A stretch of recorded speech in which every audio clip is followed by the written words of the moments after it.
So hi students, welcome to Karthikes academy.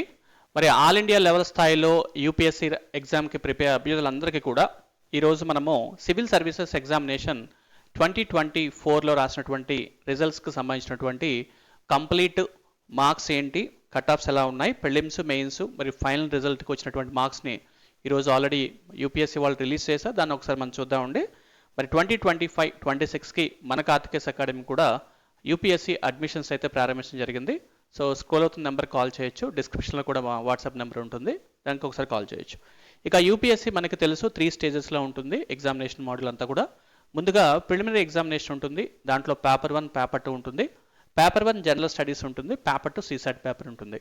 అదేవిధంగా prelims qualify అయిన తర్వాత మెయిన్స్ ఎగ్జామినేషన్కి వస్తే కంపల్సరీ పేపర్స్ అని, general studies papers and optional papers ఉంటాయి. ఇవన్నీ డిస్క్రిప్టివ్ మోడల్లో ఉంటాయి.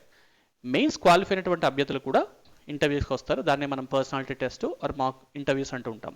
నా కమింగ్ టు ద పాయింట్, ఈరోజు 2024లో సెలెక్ట్ అయినటువంటి అభ్యర్థుల యొక్క కంప్లీట్ మార్క్స్ లిస్ట్ని అయితే యూపీఎస్సీ బోర్డు ఈ విధంగా ఇవ్వడం జరిగింది. ఇది ఇండివిజువల్గా కాదు, ఓవర్గా కట్ ఆఫ్స్ ఏ విధంగా ఉన్నాయి అనే విషయాన్ని గుర్తుపెడదామండి. So in the civil services examination the minimum qualifying standards marks secured by the last recommended candidates in various categories at various stages. Cut off marks on the basis of GS paper only. మీకు civil services prelims అంతా కూడా general studies పేపర్ని తీసుకుంటారు. Because paper 2 CSAT paper మనకి 33% of marks వస్తే సరిపోతుంది, అది మనకి ఇక్కడ కనిపిస్తుంది. సో ముందుగా general studies papers GS paper 1లో జనరల్ కేటగిరీ చూసినట్లయితే మనము ఫస్ట్ లైన్లో ఉన్నటువంటి ఈ ప్రిలిమినరీ పాయింట్ ఆఫ్ వ్యూ చూద్దామండి.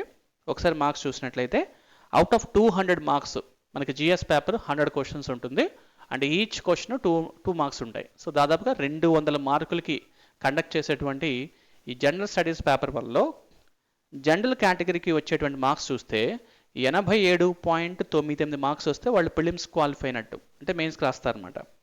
ఇక ఈడబ్ల్యూఎస్ కేటగిరీకి వస్తే 85.92 మార్క్స్ అండ్ ఓబీసీకి 87.28. అంటే జనరల్ కేటగిరీకి ఓబీసీకి చాలా మార్జిన్లో అనమాట, ఎక్కువ డిఫరెన్స్ ఏం లేదు. ఇక ఎస్సీకి 79.03 మార్క్స్ అండ్ ఎస్టీకి 74.23 మార్క్స్. ఇక పీడబ్ల్యూడి సంబంధించి కేటగిరీ 1, కేటగిరీ 2, కేటగిరీ 3, కేటగిరీ 4 తీసుకుంటే మీకు 69.42, 65.30, 40.56 అండ్ 40.56 ఈ విధంగా ఇవ్వడం జరిగింది.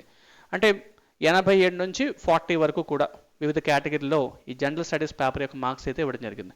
అంటే ఇప్పుడు 2025లో మరి మేలో జరిగేటువంటి ప్రిలిమ్స్ ఎగ్జామ్స్కి మీరు అప్లై చేస్తుంటారు కాబట్టి మీరు ఇక్కడ గుర్తుపెట్టుకోవాల్సింది అంటే మనకి ఇచ్చేటువంటి 100 ప్రశ్నలు కరెక్ట్గా 45 క్వశ్చన్స్ కనుక మనం ఎగ్జాక్ట్గా అటెంప్ట్ చేయగలిగినట్లయితే మీరు ప్రిలిమ్స్ దాదాపుగా 55 క్వశ్చన్స్ తెలియకపోయినా 45 క్వశ్చన్స్ మీరు ఎగ్జాక్ట్గా నెగిటివ్ పెట్టకూడదు, మళ్ళీ అటెంప్ట్ చేయగలిగితే మీరు ఈజీగా ప్రిలిమ్స్ క్వాలిఫై అయిపోతారు.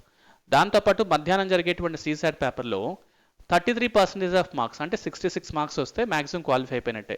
కాబట్టి సీసాట్ పేపర్ని కాస్త ఎక్కువగా ప్రాక్టీస్ చేసుకుంటూ జనరల్ స్టడీస్లో మేజర్ సబ్జెక్ట్స్ కొన్ని ఉంటాయండి. ఉదాహరణకు Indian polity, constitution every year minimum 10 నుంచి 12 క్వశ్చన్స్ పడుతూ ఉంటాయి. వెల్ఫేర్ స్కీమ్స్ మీద పడుతూ ఉంటాయి.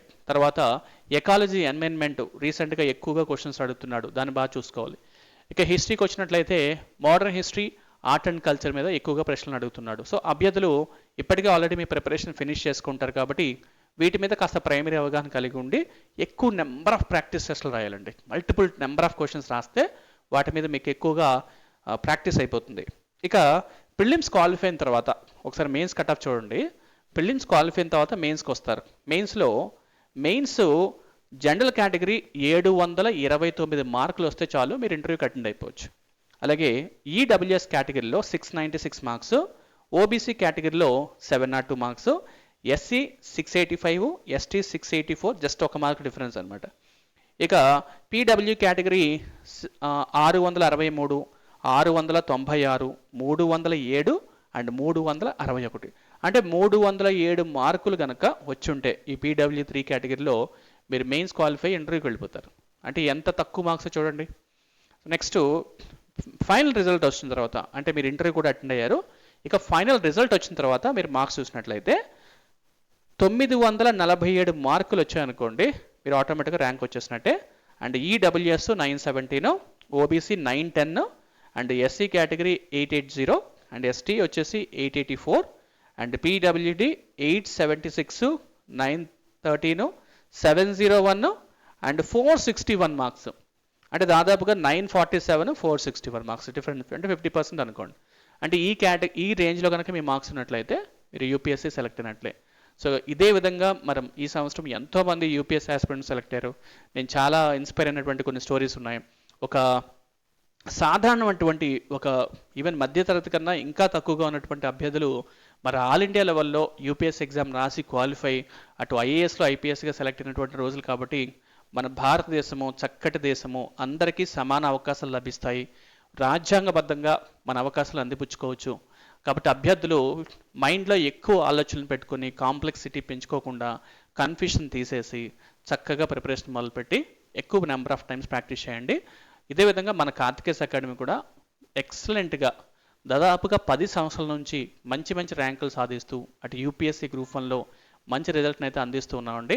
జెన్యూన్గా చక్కగా ప్రజెంటేషన్స్ క్లాసెస్ కండక్ట్ చేస్తూ మంచి ఫ్యాకల్టీ తోటి మన క్లాసెస్ అంతా కూడా కండక్ట్ చేయడం జరుగుతుంది.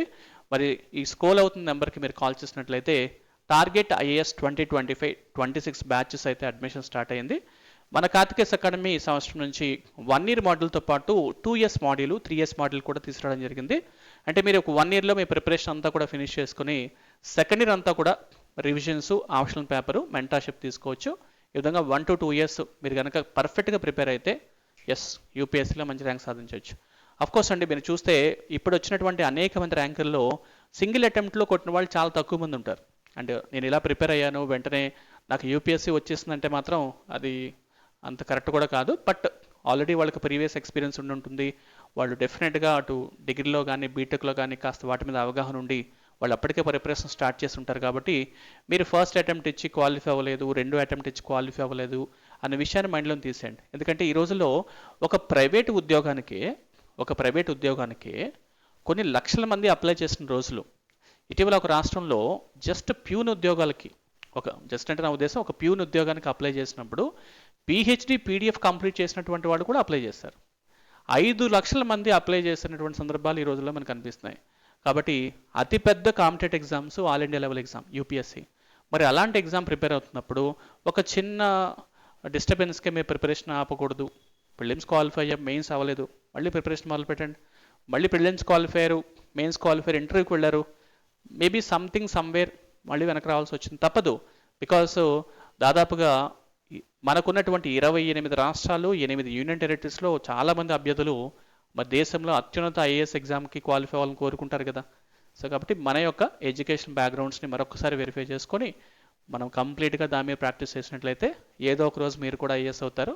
ఆ రోజు నన్ను గుర్తుపెట్టుకోండి.